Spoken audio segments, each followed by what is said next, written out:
All right, A-Push scholars, stay with me. We're almost there. By the way, this music comes from Robin Hood, early 1990s. Great song. It fires me up. The inspirational music, yes. Now, I've noticed something. The number of people watching my videos has drastically decreased. It's going down, okay? It's going down. Those 5 that still watch it, thank you so much. All my work is paying off. Yes, feel the music, fire up. Keep working, almost there. FDR, the greatness of FDR right here. And then, oh, I love this part. But then, FDR had some serious problems. The court packing scheme, not good, FDR. His recession was not good during the Depression. But his legacy still very special. Feel it! Here we go. All right, we only have 7 more slides. Of course, the way I am, this is probably still going to be a long video, but here we go. Let's talk about FDR. His greatest legacy is the Social Security Act of 1935. Must know it still endures today and provides relief and support for many people. All right, and what Social Security was all about was it created pension and insurance for older Americans. Okay, today at 65 years old, you can get Social Security benefits, but not only older Americans, also those that have disabilities. Social Security help pays for the blind, the physically handicapped, and basically it taxes employees and also employers. So if you work, part of your paycheck goes towards Social Security, which is helping pay for those that cannot help themselves, like this spouse. Gosh, he's cute. Look at that guy. Come on. All right, come on. Is that guy from Up? I don't know. He seems happier from the guy on Up, but there he is. We're helping those people out. A little graph here kind of shows what Social Security funds go towards. Obviously, older people, close to 70% goes to those in their 60s and older, but also those with disabilities and those that their mothers or fathers or spouses passed on. They get Social Security benefits as well. All right, just important to Social Security, especially for organized labor, was the Wagner Act. Highlight this a lot. Okay, the Wagner Act is the most significant labor law passed ever in American history. This law was also called the National Labor Relations Act. I think the Wagner Act will be what you need to know for A-Push. And so this is the greatest victory for organized labor. They went on strike for decades, and they fought for rights, but the organized labor unions did struggle. But with FDR, the New Deal, they prospered. A new labor organization was formed in the 1930s called the CIO, the Committee for Industrial Organization. I would just remember the CIO. And you need to know the leader. Okay, the leader of the CIO was a man named John L. Lewis. And I'll give you a picture here in a second. Oh my goodness, look at that guy. Wow. Okay, and the CIO actually is a part of the AFL. All right, by 1938, the CIO actually split from the AFL. And we'll look at this in the next slide as well. But the CIO, a new labor organization, also for some of the unskilled workers, John Lewis, the leader. Okay. The most successful strike, most famous strike of the Great Depression was the Flint sit-down strike here in good old Michigan, 1937. Definitely highlight this event. In this sit-down strike, look at this photograph over here. These men are sitting down their jobs. They're refusing to leave, and so they protest, and they're able to get what they wanted, better pay, better working conditions, and it was very successful. And this strike was successful partially because of the Wagner Act. So a little bit of cause and effect. This is passed. It allows the Flint sit-down strike to occur, and it's a great victory for organized labor, for unions and factory workers. All right, the last thing I would add is this term collective bargain. The Wagner Act allowed unions to bargain for their members. So instead of one person going into management asking for better pay, the union will now negotiate on behalf of all the members. So the Wagner Act allowed collective bargain to happen and made it legal in America.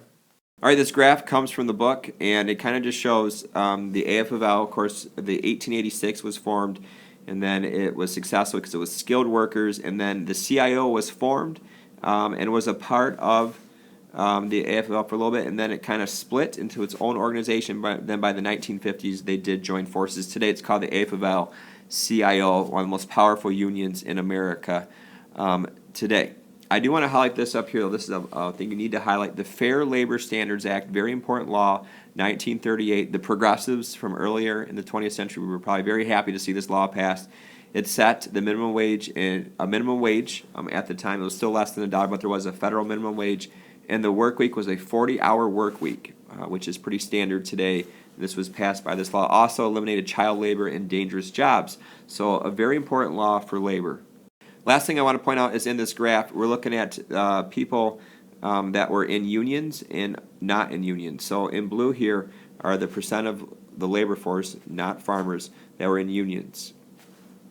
So by 1900, only 4% of labor was in unions, but that increased dramatically. By 1954, it was over almost 35% of labor was in unions. But now, ever since the 1950s, we've seen a drastic decline in the number of people in unions, and it's down to about 15%. Interestingly enough, especially in the past 30 years, the division between the rich and poor has actually increased, partially because the lack of union support.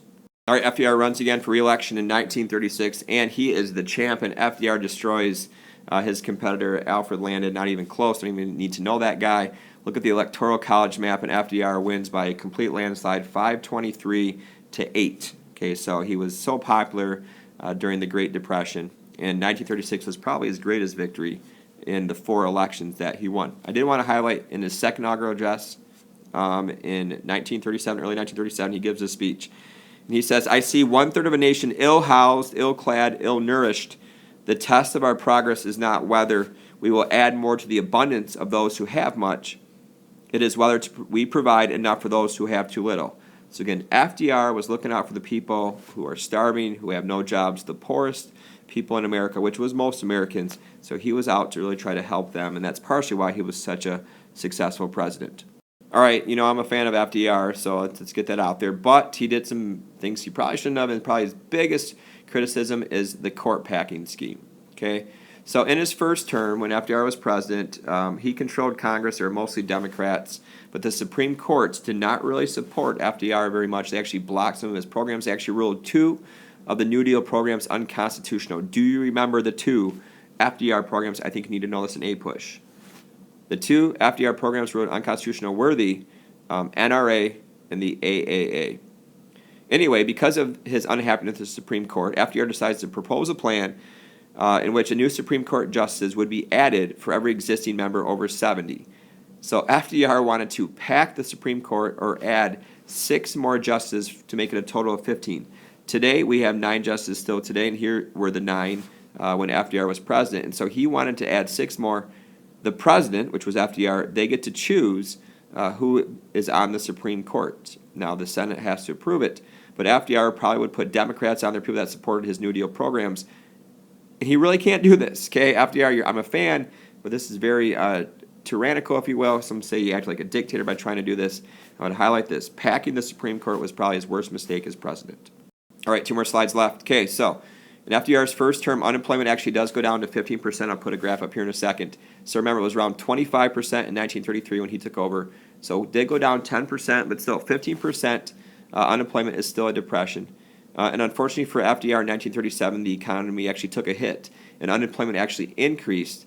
And we call this recession within the depression, the Roosevelt recession, or the recession of 1937-38. So within 4 years of taking over, the economy actually worsened slightly. And I think the significance is that not all of his New Deal programs worked, and they did not get us out of the Depression. It's not until World War II. However, I want you to know this guy right here. My AP Econ fans of Mr. Sandy, special man, he talks about John Maynard Keynes, okay, and the idea of deficit spending. Highlight this term, and that's what Keynesian economics is. Basically, the government will end a recession and depression by going in debt. So the government has to pump a bunch of money into the economy, more government money into the economy. It'll cause the economy to grow, more jobs for people, the economy will improve. Okay, it was very controversial. It still is very controversial today. And basically, the theory is government spending will end the depression, recession quicker than simply waiting for the market to correct itself through supply and demand. Final thought, then, is a little bit of politics here. The party that favors more government spending are the Democrats, and on the opposite side, the people that favor more lowering of taxes to get out of depression are the Republicans. Again, Keynesian economics, not everybody believes in, controversial. Ask Mr. Sandy how he feels about Keynesian economics. Interesting. The final slide is simply just reviewing the New Deal and FDR's success and where he struggled.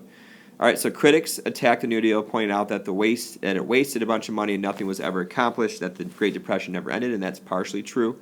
He did improve things, but the debt, I would write this down, the debt did double because of FDR. The national debt went from $21 billion to $43 billion when FDR was president. So he doubled the national debt during his presidency. So many people view that as a negative. Some believe that it was a New Deal that eventually did get us out of the Depression. His fans said that, but was it World War II? Okay, now World War II does get us out of the Depression, but again, that's government spending. The government spent a ton of money on military goods, and that massive amounts of government spending actually really does help us get out of debt, the Depression. So the New Deal does not really get us out of the Great Depression, but the defenders do say that it did help many Americans who were starving, struggling during this time period. And I would highlight this, probably the greatest accomplishment of the New Deal was the hope that FDR provided people that things will get better. And also, FDR, his system does save capitalism. Okay, now his ideas were definitely more socialistic, but when he was president, we did not have a communist takeover. We still kept capitalism. So he did save capitalism despite being a little bit more liberal in his economic policy. And so like I mentioned, many people said that he saved capitalism and free enterprise because we had reform over time without the communist revolution like they had in Russia. So again, FDR, it's up for interpretation, his successes, but he did provide hope, and he was able to get America through the Great Depression.